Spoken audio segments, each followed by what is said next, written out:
Do you ever feel like no matter what you do, life just doesn't move forward? You try new things, set goals, chase opportunities, but somehow you're stuck in the same loop, repeating the same frustrations. It's almost like you're running on a treadmill, moving constantly, but not going anywhere. And if you've ever wondered why this happens, you're not alone. Millions of people feel exactly the same way. But here's the real question.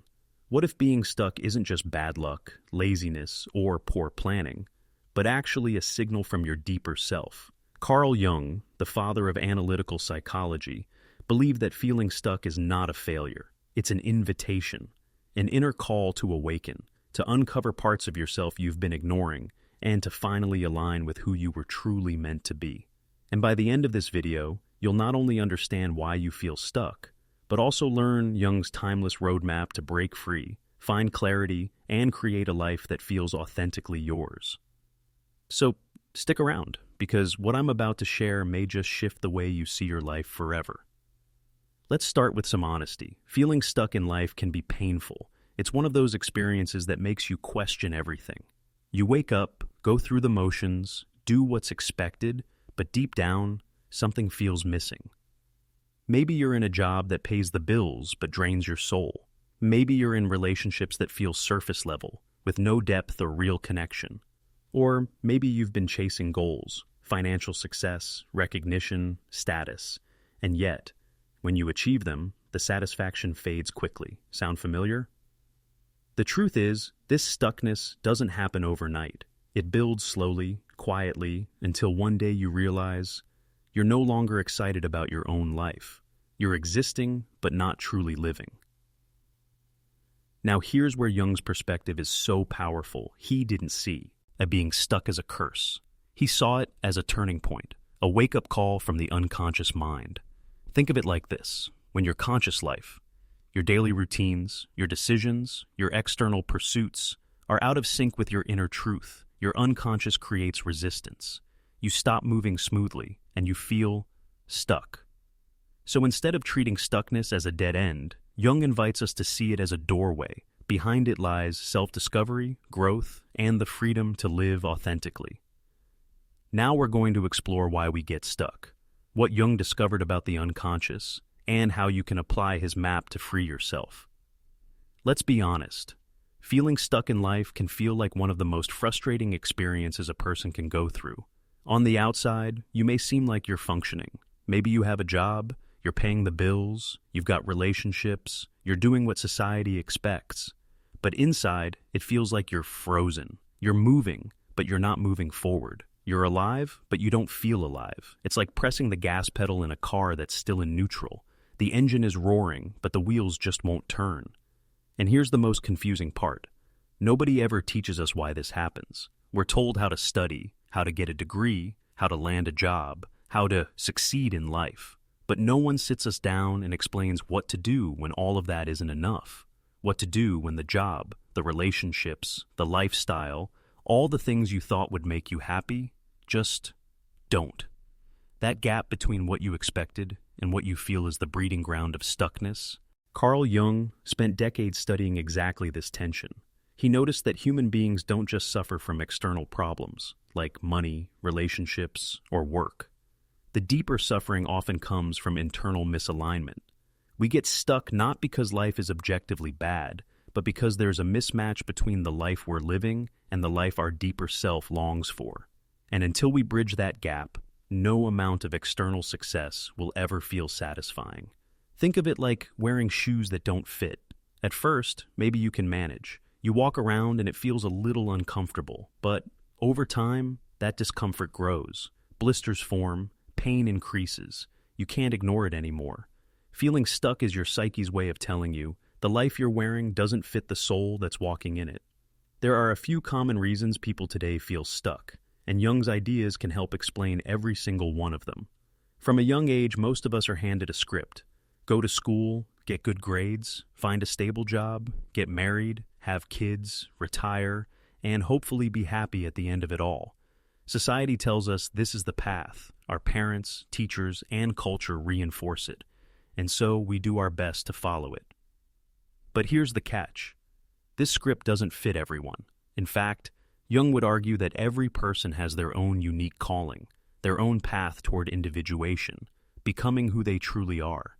And when you spend your life living by other people's shoulds rather than your own authentic wants, eventually your unconscious revolts. You feel trapped, restless, unsatisfied, because deep down, you know you're not living your life, you're living a borrowed one. We often confuse who we are with what we do. I'm a lawyer. I'm a parent. I'm a student. While these roles are important, they are not your entire identity.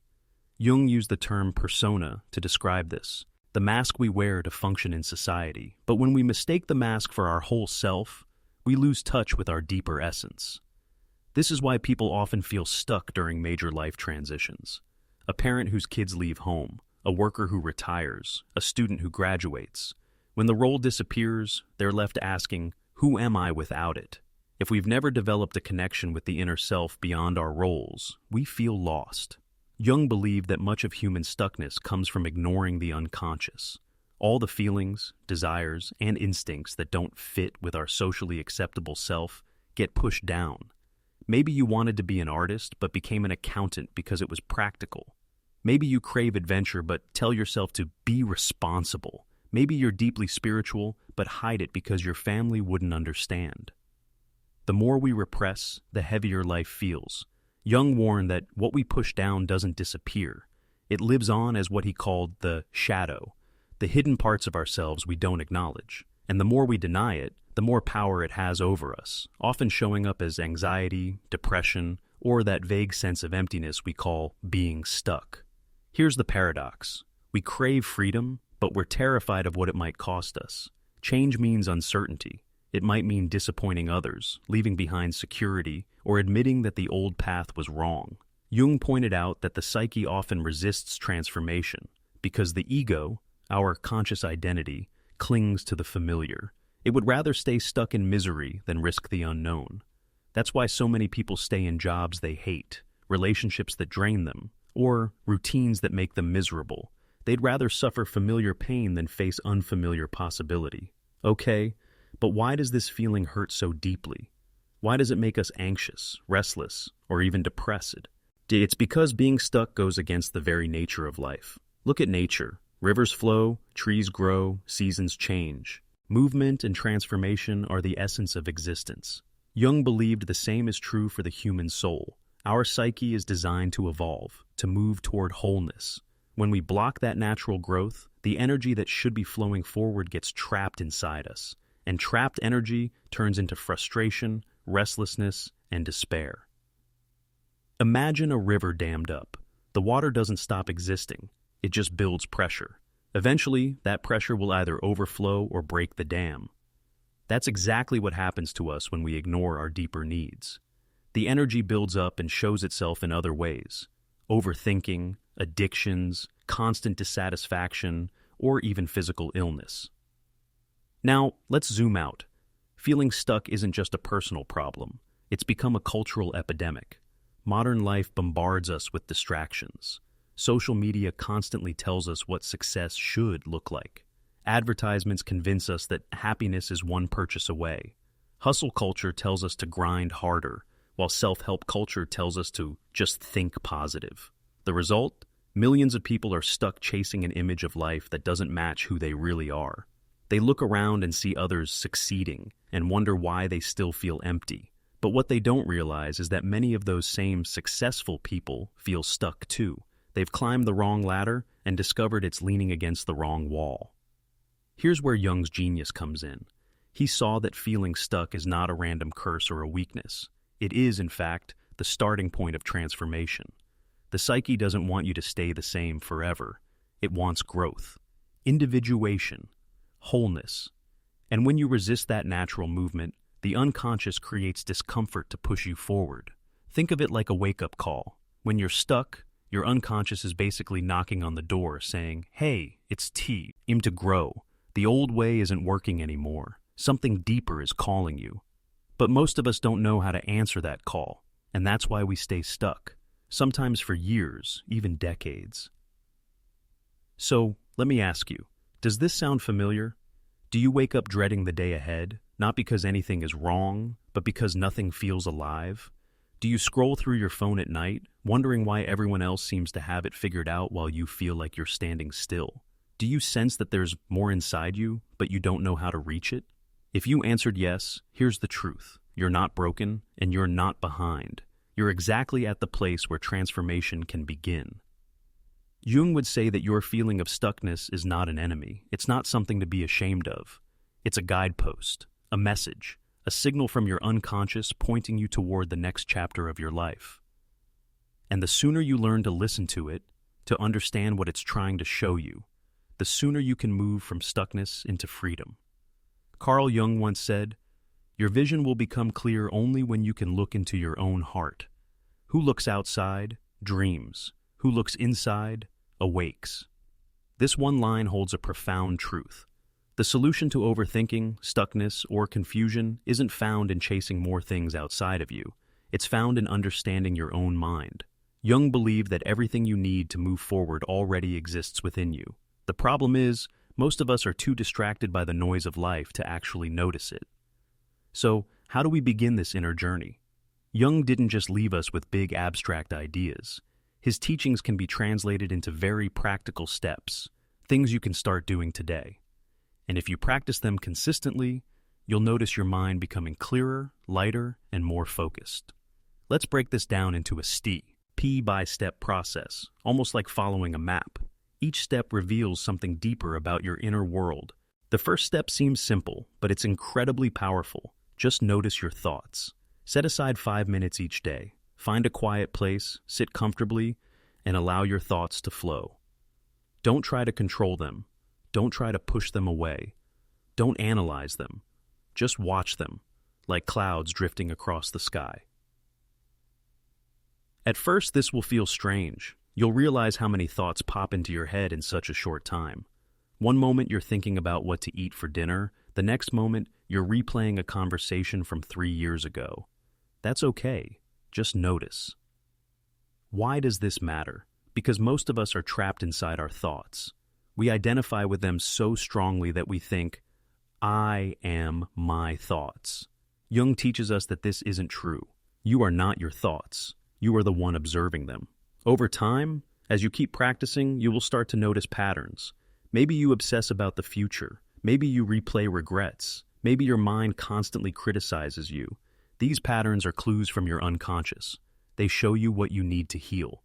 Try it tonight. Set a timer for 5 minutes, close your eyes, and simply observe. You might be surprised by how much you learn about yourself in that short span of time. Most overthinking and stuckness comes from obsessing about outcomes. We think, what if I fail? What if they don't like me? What if it doesn't work?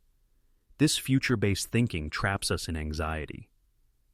Jung suggested that anxiety often comes from identifying too strongly with results. When your sense of self-worth is tied to outcomes, you're always at the mercy of things you can't fully control. Here's the practice. Focus on actions, not outcomes. When you catch yourself spiraling, remind yourself, I can only control what I do. The rest will unfold as it's meant to. You can even use a grounding phrase like, I will do my best. The rest is not mine to carry. This doesn't mean you give up ambition or stop caring about results. It means you stop making outcomes the measure of your identity. You shift the focus back to the process, the present moment, and what you can actually do right now. When you detach from outcomes, something incredible happens. You actually perform better because you are no longer weighed down by fear. And even if things don't go the way you hoped, you remain centered because your worth isn't hanging on the result. Once you've loosened your grip on outcomes, the next step is to root yourself in the present. This is where real progress happens. Instead of thinking, what if this project fails? Ask yourself, what small step can I take today? Instead of drowning in the big picture, break it down into actionable tasks. Let's say you're writing a book. The outcome, publishing it, getting recognition, can feel overwhelming. But the present action, writing 1 page today, that's it. This practice aligns perfectly with Jung's concept of individuation. Individuation is about becoming whole, becoming your true self step by step. It doesn't happen in one giant leap. It happens through small, consistent actions that reflect who you really are. So, whenever you feel stuck, bring yourself back to the question, what can I do right now? And then do that without worrying about the 10 steps that follow. Journaling is one of the most powerful tools Jung recommended for making the unconscious conscious. Every day, set aside a few minutes to write down your thoughts. Don't censor yourself. Don't worry about grammar or neatness. Just let it flow.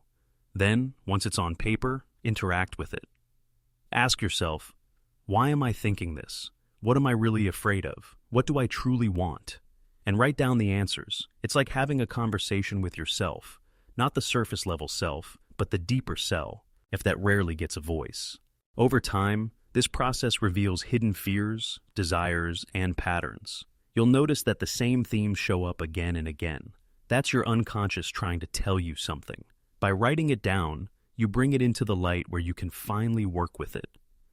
Some people even practice what Jung called active imagination in their journals, allowing their mind to imagine conversations with parts of themselves, or turning worries into characters and asking them questions. It sounds unusual, but it can unlock powerful insights. Jung believed that symbols are the language of the unconscious. Our deepest thoughts and feelings don't always come in words. They come in images, dreams, and symbols. One simple way to use this is through visualization. When you feel overwhelmed, imagine your worries as objects. Maybe your anxiety looks like a dark cloud. Maybe your overthinking looks like a spinning wheel. Maybe your fear feels like a shadow behind you. By externalizing your inner struggles into images, you gain distance from them. They no longer feel like part of your identity. They become something you can observe, shape, and release. This is one of Jung's most unique contributions, the idea that working with symbols can transform your relationship with your own mind. None of these steps are about doing something huge all at once. Jung knew that transformation happens gradually. You don't need to meditate for an hour or write pages of journaling daily. Just 5 minutes of observing thoughts, a short reflection in your journal, a quick visualization when you're overwhelmed. These small steps build momentum. The unconscious doesn't respond to grand gestures. It responds to steady attention. Like watering a plant, little by little, you'll start to see growth. The last step is about integration. Don't treat these exercises as one-time hacks. Return to them. Notice how your patterns evolve. See how your worries shift over time. Every few weeks, pause and reflect. What have I learned about myself? What patterns am I seeing? What do I still need to explore? This reflection is what turns exercises into transformation, because the goal isn't just to calm your mind in the moment, it's to understand yourself deeply, so you can live in alignment with who you truly are. Here's a small challenge. Tonight, try just the first 2 steps. Spend 5 minutes observing your thoughts. Then, when a worry comes up, remind yourself, I can control my actions, not outcomes. Notice how even this small shift creates a sense of space in your mind. Tomorrow, add journaling. Later in the week, try a visualization. Build it gradually. You don't need to master everything at once. The important part is to begin. So, here's the revelation. Feeling stuck or overwhelmed doesn't mean you're broken. It means your unconscious is trying to get your attention. And Jung's steps give you the tools to listen. These aren't just techniques. They're doorways into a deeper relationship with yourself. And once you start walking through them, you'll discover that the clarity you've been searching for was within you all along. When Carl Jung spoke about the unconscious, he was not simply referring to a hidden storage place for forgotten dreams or childhood memories. He was pointing to a vast inner landscape that is constantly influencing us, even though we may be completely unaware of it. The unconscious, as Jung described it, is like an underground river flowing beneath the surface of our lives. We cannot see it directly, yet it shapes the course of our thoughts, our choices, our habits, and even our feelings of being stuck. And here's the paradox. The more we ignore it, the more power it has over us. But the moment we begin to engage with it consciously, it stops holding us back and instead begins to guide us toward freedom and wholeness. Most of us know what it feels like to act in ways that surprise us. Perhaps you've snapped at someone you love over something small, or maybe you felt waves of sadness or anxiety without understanding where they were coming from. These moments are reminders that much of what drives us is not rational, logical thought. It is unconscious. Jung famously said, "Until you make the unconscious conscious, it will direct your life and you will call it fate." That insight alone is enough to make us pause. It means that many of the struggles that keep us stuck in life are not caused by bad luck, external circumstances, or other people. They are caused by the unexamined forces within ourselves. Jung believed the unconscious had two distinct layers. The first is the personal unconscious, which holds all of our forgotten experiences, suppressed emotions, and the parts of ourselves we do not want to face. For instance, if as a child you were mocked for speaking your mind, you may bury that experience deep inside. As an adult, you might hesitate to voice your opinion in meetings, not realizing that it is the old wound silently dictating your present behavior.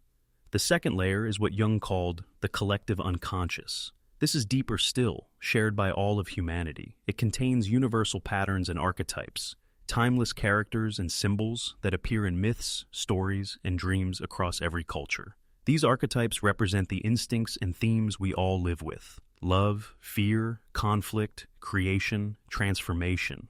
In other words, while your personal unconscious explains your unique struggles, the collective unconscious explains why so many of us struggle with the same themes over and over again. One of Jung's most famous contributions to psychology is the idea of the shadow. The shadow represents the parts of ourselves we reject, repress, or deny. If you were always told to be nice as a child, you may have pushed away your anger, convincing yourself that it was bad. But the shadow does not vanish. Instead, it leaks out sideways, through resentment, passive-aggressive remarks, or explosive outbursts when you can no longer contain it. Many of us remain stuck in life because we are constantly at war with our own shadow. We spend energy pretending it doesn't exist, when in reality, it is shaping our every move. Jung argued that true freedom comes when we stop rejecting the shadow and instead learn to acknowledge it, accept it, and integrate it into our lives. By making peace with what we fear in ourselves, we stop being controlled by it. Another way the unconscious speaks is through dreams. For Jung, dreams were not meaningless random firings of the brain. They were messages, symbolic stories sent up from the unconscious to the conscious mind. When you feel stuck in life, your dreams often reveal the hidden reason. A recurring dream of being trapped in a maze might symbolize confusion or indecision. A dream of missing a train could reflect the fear of losing out on opportunities. Jung encouraged people to record their dreams, not to decode them with a rigid dictionary of symbols, but to ask themselves, what does this symbol mean to me? This reflective practice turns dreams into guides, offering personal insights that the waking mind cannot always see. Archetypes, another key Jungian idea, are perhaps the most fascinating aspects of the collective unconscious. Archetypes are universal patterns, like characters living within us. There is the hero, the part of us that strives to overcome obstacles; the caregiver, who nurtures and protects; the rebel, who resists authority and wants to break free; and the sage, who seeks wisdom and truth. When we feel stuck in life, it often means that one archetype is dominating the stage, while the others are suppressed. For example, if your caregiver is too strong, you may constantly put others' needs before your own, leaving you exhausted and resentful. If your rebel is in charge, you might sabotage your own stability by rejecting any form of structure. Recognizing which archetypes are at play in your life allows you to rebalance them, and that balance is key to feeling whole. The danger of ignoring the unconscious is that it doesn't simply disappear. Instead, it shows up in cycles of self-sabotage, repeating problems, and unexplained anxiety. Have you ever noticed that the same type of situation keeps happening to you? Perhaps you always attract the same type of unhealthy relationship, or maybe every time success is within reach, something happens to pull you back. Jung would argue that these are not coincidences. They are your unconscious trying to get your attention. Until you face the patterns, they will keep repeating. He likened it to being haunted. Ghosts will continue to appear until you finally turn to face them. But once you do, their power over you begins to fade.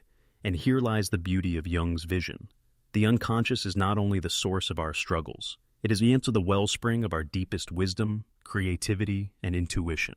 Many artists, scientists, and visionaries describe their greatest insights as coming to them in dreams. Sudden flashes of inspiration, or a quiet inner voice. These are all ways the unconscious communicates. For Jung, the goal of life was not to banish the unconscious or suppress it, but to integrate it with the conscious mind.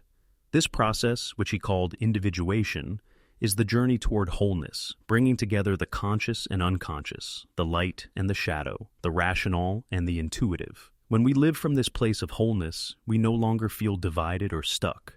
Instead, we feel a sense of direction, energy, and freedom. So, how can we begin to access the unconscious in daily life? Jung offered several tools. One is active imagination, where you sit quietly and allow images, feelings, or even inner dialogues to arise spontaneously, then engage with them creatively, through writing, drawing, or reflection. Another is dream journaling, which turns your night visions into a source of personal wisdom. Shadow work is another practice, where you notice the qualities in others that irritate you the most and ask yourself what they reveal about you.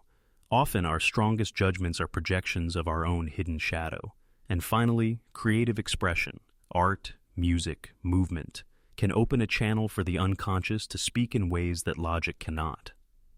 At first, these practices may feel unusual, even uncomfortable, but the truth is, they are simply ways of listening more deeply to yourself.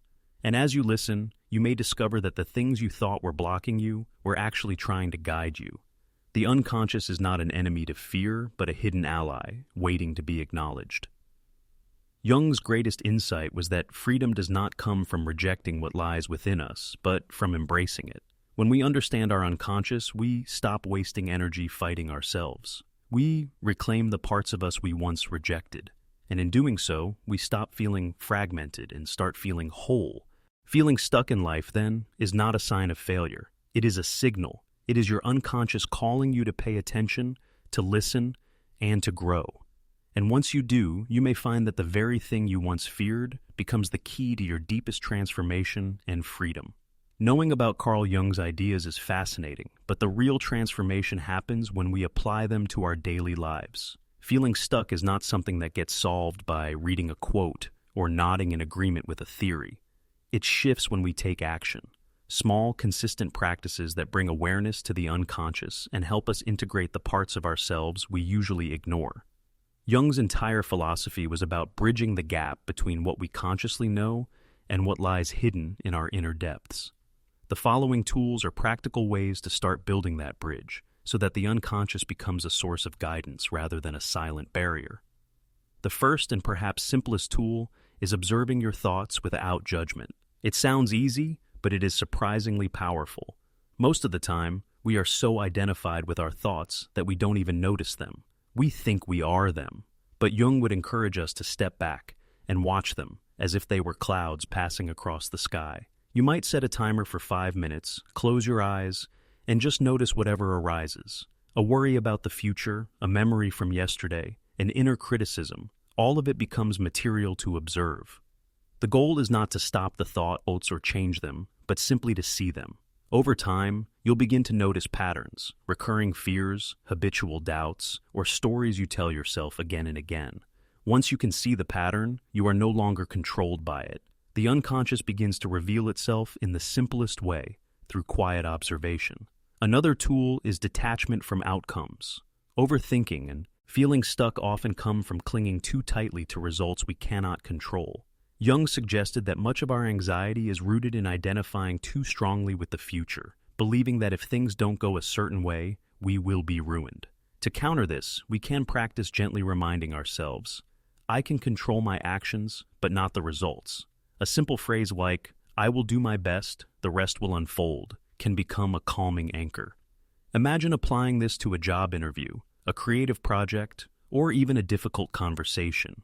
Instead of drowning in what-if scenarios, you ground yourself in the present action. This practice does not mean becoming careless or passive. It means freeing yourself from the illusion that you can control everything. The irony is, when you let go of outcomes, you often perform better because you are less weighed down by fear. A third tool is breaking tasks into present actions. Feeling stuck often comes from being overwhelmed by the enormity of a situation. What if I fail at this career? Or, what if this relationship never works out? These are huge, future-oriented questions that can paralyze us. Jung's approach was always to bring the focus back to the self, here and now. Instead of thinking about the ultimate outcome, ask, What can I do today, right now, that moves me forward? If the task is starting a new career, maybe the present action is researching one course. If the challenge is healing a relationship, perhaps the present action is having a single honest conversation. By breaking things down into steps, you move from being stuck in abstract fears to engaging with concrete actions. This not only reduces anxiety, but also builds momentum. One of Jung's most powerful tools for uncovering the unconscious is journaling and self-reflection. Writing down your thoughts and feelings regularly creates a dialogue between your conscious and unconscious mind. You might begin by simply writing, "What is on my mind today?" and allowing your pen to move without censorship. Or you might ask a deeper question. Why am I resisting this change? Or, what part of me feels afraid? Jung believed that writing was a way of making the unconscious conscious, giving shape to feelings that otherwise remain vague and confusing. Over time, your journal becomes a mirror, showing you your patterns, your fears, and also your hidden strengths. Some people even find it useful to write as if they are having a conversation with themselves, asking questions, and then answering them from different perspectives. This technique transforms journaling into a form of inner dialogue, where wisdom from within can surface. Closely connected to journaling is dream work. Jung placed enormous importance on dreams, seeing them as messages from the unconscious. To practice dream work, keep a notebook by your bed and jot down any dreams you remember as soon as you wake. At first, they may seem random or fragmented, but with time, you will start to notice themes or recurring images. Instead of looking up symbols in a dream dictionary, ask yourself, what does this symbol mean to me personally? If you dream of a locked door, what does that image evoke in your life right now? A closed opportunity, a fear of the unknown? Dreams often dramatize what we are unwilling to face in waking life. By exploring them, we gain insights that can free us from feeling stuck. Another practical tool is symbolic visualization. Jung believed that the unconscious often communicates through images and symbols. You can use this to work with your worries or anxieties. For example, if you feel overwhelmed, visualize your worry as an object, a heavy stone you're carrying, or a storm cloud hovering above you. Then imagine setting it down or watching it drift away. This simple act of visualization externalizes the problem, reminding you that you are not your worry, you are the observer. Some people take this further by drawing or painting their inner images. By giving form to the unconscious in art or visualization, you reduce its grip on your mind. Then there is shadow work, perhaps the most challenging yet liberating practice. The shadow represents the parts of ourselves we repress or deny. One way to spot your shadow is to notice what irritates you most in others. If you find yourself constantly judging someone for being arrogant, ask yourself, is there a part of me that longs to be more confident but has been repressed? If you despise someone's laziness, could it be that you secretly long to rest more but deny yourself that need? Shadow work does not mean acting out these traits, but acknowledging them as part of you. When you accept that your shadow exists, you stop being controlled by it. Instead, you integrate it into your whole self, which is what Jung described as individuation, the journey to becoming who you truly are. Another surprisingly practical tool is active imagination. This is Jung's method for directly engaging with the unconscious. It involves sitting quietly, allowing an image, thought, or feeling to arise, and then interacting with it as if it were a character in a story. For instance, if you imagine a figure appearing in your mind, you might have a dialogue with it. Who are you? What do you want to tell me? This might sound unusual, but it can lead to profound insights.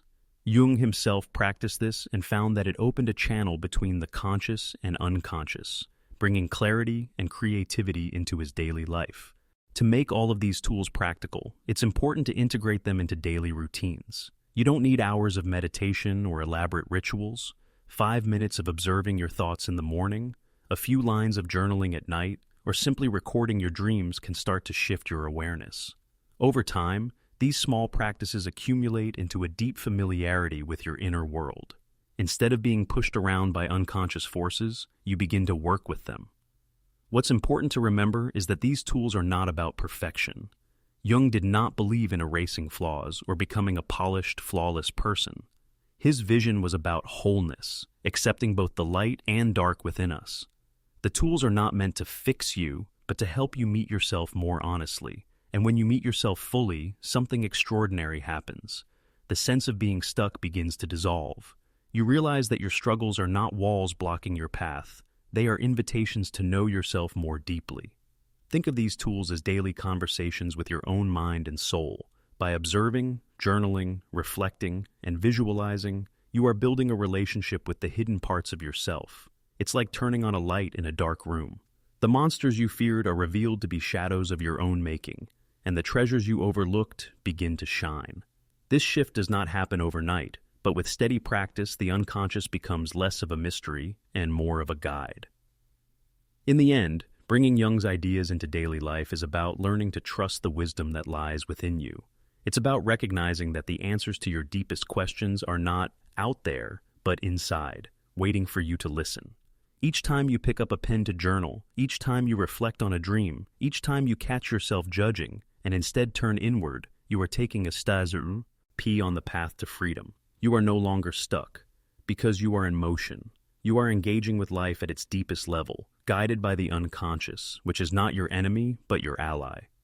Theories and tools are powerful, but they become truly alive when we see how they play out in real lives. Jung's ideas about the unconscious, the shadow, and individuation might sound abstract, but countless people, both in his time and today, have found freedom by applying them in simple yet courageous ways. Here are a few stories that show how transformation is possible when we listen to Jung's wisdom. Take the case of a young professional named Maria. She felt stuck in her career, trapped in a high-paying job that drained her energy and gave her little meaning. She journaled one night and realized that her recurring dreams of wandering through an empty office were reflections of her soul's dissatisfaction. By working with those dreams and practicing shadow work, she confronted the part of herself that feared disappointing her family if she left her stable path. Instead of quitting impulsively, she broke the problem into present actions, taking one evening class in a subject she loved and slowly building her confidence. Within a year, Maria transitioned into a new career that aligned with her deeper values. What freed her was not luck. It was the courage to listen to her unconscious signals and act on them step by step. Another story is about David, a middle-aged man facing a crisis in his marriage. He felt stuck in cycles of arguments with his partner, always blaming her for being too critical. But during a shadow reflection exercise, he noticed that the trait he despised in her, criticism, was also present in himself. He realized he had been carrying an inner voice of constant self-criticism since childhood, and it was this harshness he was projecting outward. By acknowledging his shadow, he began to soften not only toward himself, but also toward his wife. Their relationship shifted as he took responsibility for his own unconscious patterns. Jung's principle, everything that irritates us about others can lead us to an understanding of ourselves, became a living truth for David. Then there's Amira, a college student overwhelmed by anxiety. She described it as a storm cloud that followed her everywhere. In therapy, she learned Jung's technique of visualization. She imagined her anxiety as a buzzing swarm of bees. Each day, she practiced picturing herself stepping out from the swarm and watching it from a distance. This symbolic act reminded her that she was not her anxiety. She was the observer. Over time, this small practice gave her enough clarity to engage in real conversations about her fears and eventually find healthier coping strategies. What had once paralyzed her became an opportunity to build resilience and self-understanding. These stories show that transformation doesn't happen all at once. It happens when ordinary people take Jung's tools, dream work, shadow integration, symbolic visualization, and use them in daily life. The unconscious begins to reveal itself not as a force of sabotage, but as a guide. Freedom comes when we stop ignoring its messages and start engaging with them. And this is the heart of Jung's map to freedom. Your struggles are not random punishments, but invitations. Each stuck moment holds within it the seed of growth, if only you are willing to turn inward and listen. We've journeyed through some deep territory in this script, from understanding why we feel stuck, to exploring Jung's map of the unconscious, to discovering practical tools and real-life stories of transformation. But now, as we stand at the end of this exploration, the real question is this: what will you do with this knowledge? Carl Jung believed that the greatest tragedy of life is not death, but the failure to truly live. And what keeps us from living fully? It's the prison of unconscious patterns, fears, and shadows that quietly direct our lives without us even realizing it. Feeling stuck is not just a passing inconvenience, it's a signal from the soul that you are living too far from your true self. That sense of stagnation, of being trapped in routine, is your inner compass whispering that something needs to change. The good news, the most liberating truth Jung gave us, is that freedom is not something you need to go searching for in the outside world. It's already within you. The unconscious is not your enemy, it is your hidden ally. Your dreams, your emotions, your recurring thoughts, and even your struggles all carry messages designed to guide you back to wholeness. The very place where you feel broken is the doorway to your awakening. And awakening doesn't require you to burn your old life to the ground or make dramatic changes overnight. It begins in small, courageous steps. Writing down a dream, observing a thought without judgment, questioning a fear, or being honest with yourself about what you truly want. Every time you turn inward, instead of running from discomfort, you are taking a step toward freedom. Think about this. When you feel stuck, your natural instinct is often to seek distraction, scrolling through social media, binge-watching shows, or chasing external validation. But Jung would invite you to pause and listen instead. What if your restlessness is not something to silence, but something to decode? What if the heaviness you feel is actually a message from the deepest part of you, urging you to realign with who you were always meant to be? This is your call to awakening. Life is too short to remain asleep, moving through the motions while your inner self cries out for attention. You don't have to figure everything out today. You don't need to solve every problem at once, but you do need to begin. Begin by asking yourself simple yet profound questions. What part of me have I been ignoring? What emotions have I been running from? What dream keeps calling me, no matter how much I push it away? Remember, the process of individuation, the journey to becoming whole, is not about perfection. It's about integration. It's about embracing your light and your shadow, your strengths and your flaws, your past and your future. It's about saying, I am willing to know myself fully, and in doing so, I am willing to live fully. As Jung said, who looks outside, dreams, who looks inside, awakes. The world may tell you that the answers lie out there, in status, in possessions, in constant busyness. But the real freedom, the freedom you've been searching for, comes from within. When you awaken to your inner life, you stop being a passive passenger and become the conscious author of your story. So here's the invitation. Tonight, before you go to bed, instead of numbing out or worrying about tomorrow, take just 5 minutes to listen inwardly. Write down your thoughts, sketch your feelings, notice your dreams. Begin a dialogue with the part of you that has been waiting so patiently to be heard. And tomorrow, take one small action, just one, that moves you closer to the life you truly want. You are not stuck. You are simply being called. The obstacles you face are not blockages. They are doorways. The discomfort you feel is not a dead end. It is a signpost pointing toward growth. The unconscious is not a dark abyss. It is a hidden reservoir of wisdom waiting to guide you. Your map to freedom is already drawn. Carl Jung left us the compass, but you hold the courage to follow it. And when you do, you won't just change your circumstances. You will awaken to a life of depth, authenticity, and meaning. So the next time you feel stuck, remember, this is not the end of the road. It is the beginning of your awakening.